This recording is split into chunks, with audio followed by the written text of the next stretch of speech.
Hello student, good afternoon. Class fourth Hindi Prerna की पाठ्य पुस्तक पार्ट 2 अब्बू खा की बकरी की रीडिंग कर रहे थे। यहाँ तक हमारी रीडिंग हो गई थी। आज हम इसके आगे से पढ़ना शुरू करेंगे। लेकिन चांदनी पहाड़ की खुली हवा को भूल नहीं पाई थी। एक दिन चांदनी ने पहाड़ की ओर देखा। उसके मन ही मन में सोचा, वहाँ की हवा और यहाँ की हवा का क्या मुकाबला। फिर वहाँ उछलना कूदना, ठोकरें खाना और यहाँ हर वक्त बंधे रहना। मन में इस प्रकार के आने के बाद चांदनी अब पहले जैसी नहीं रही। वह दिन प्रतिदिन दुबली होने लगी। ना उसे हरी घास अच्छी लगती और ना पानी ही मजा देता। अजीब सी दर्द भरी आवाज में मैं चिल्लाती रही। अब्बू खां समझ गए कि हो ना हो कोई बात जरूर है, लेकिन उसकी समझ में ना आता था कि बात क्या है। एक दिन जब अब्बू खां दूध धो चुके थे, चांदनी उदास भाव से उनकी ओर देखने लगी, मानो कह रही हो, बड़े मियाँ, अब मैं तुम्हारे पास रहूंगी तो बीमार हो जाऊंगी। मुझे तो तुम पहाड़ पर जाने दो।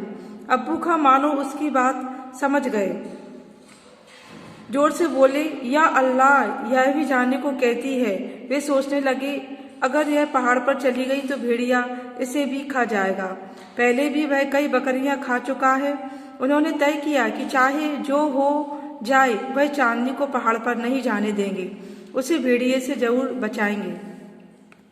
अब्बू खां ने चांदनी को एक कोठरी में बंद कर दिया और ऊपर से साकल चढ़ा दी, मगर वह कोठरी की खिड़की बंद करना भूल गए। इधर उन्होंने बाहर से साकल चढ़ाई और उधर चांदनी उचककर खिड़की से बाहर। आज उनका रंग ही और था।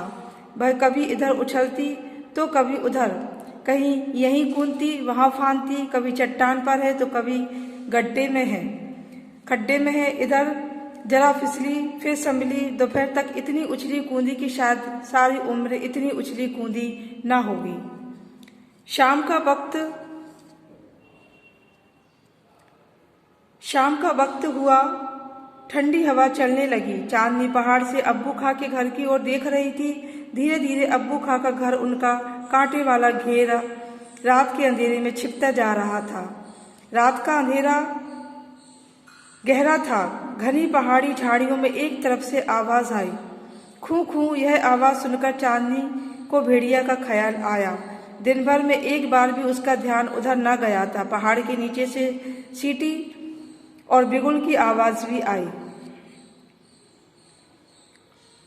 वह बेचारे अब्बू खां थे। वे इस कोशिश में थे कि सीटी और बिगुल की आवाज सुनकर चांदनी लौट आएगी।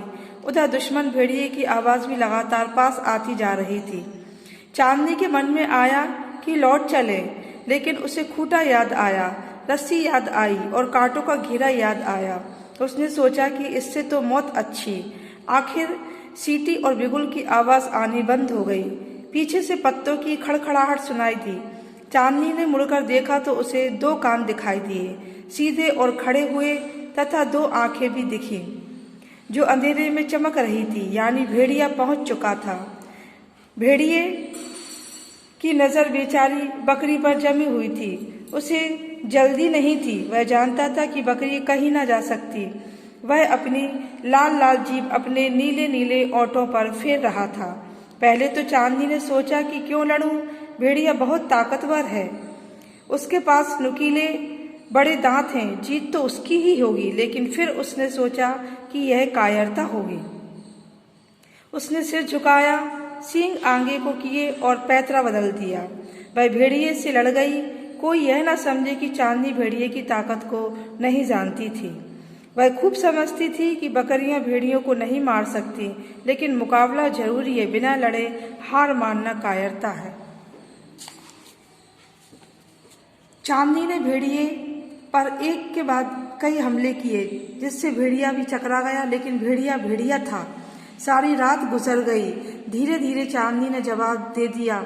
फिर भी उसने दुगना जोर लगाकर हमला किया, लेकिन भेड़िए के सामने उसका कोई बस नहीं चला। अंततः वह बेदम होकर जमीन पर गिर पड़ी।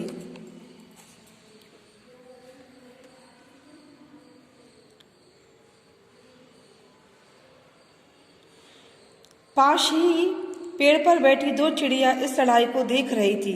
उनमें बहस हो रही थी कि कौन जीता। एक चिड़िया ने कहा, भेड़िया जीता, पर दूसरी बूढ़ी सी चिड़िया बोली, नहीं, चांदनी जीती। इस पाठ से हमें बच्चों, हमने ये पूरा पाठ पढ़ा। आखिर इस पाठ से हमें क्या शिक्षा मिलती है? तो हमें इस पाठ से यह शिक्षा मिलती है कि मृत्यु के डर से लड़े बिना हार मान लेना कायरता है। मृत्यु के डर से लड़े बिना हार मान लेना कायरता है। मृत्यु तो बिना लड़े भी आने ही है, फिर क्यों ना स्वतंत्रता और सम्मान से जिया करें। ओके स्टूडेंट, जो आपकी क्वेश्चन आंसर है इसमें देखो, ये क्वेश्चन आंसर है, राइट रॉन्ग है और फिल इन द ब्लैंक्स है और समानार्थी शब्द है। ये हम आपको PDF में सेंड करेंगे। Okay student, and good bye.